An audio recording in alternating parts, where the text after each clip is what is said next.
2025 జనవరి నుండి కూటమి సర్కారు గేరు మార్చబోతుందా అంటే అవుననే సంకేతాలే వినిపిస్తున్నాయి.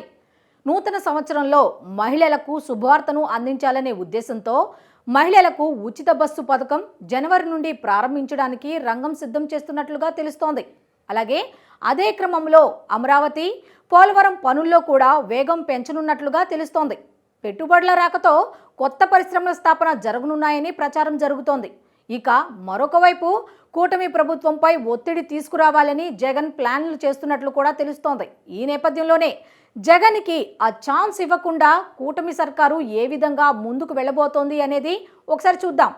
ఇక మరొక వైపు రాజధాని అమరావతి పనులు పూర్తి చేయడానికి చర్యలు తీసుకుంటోంది.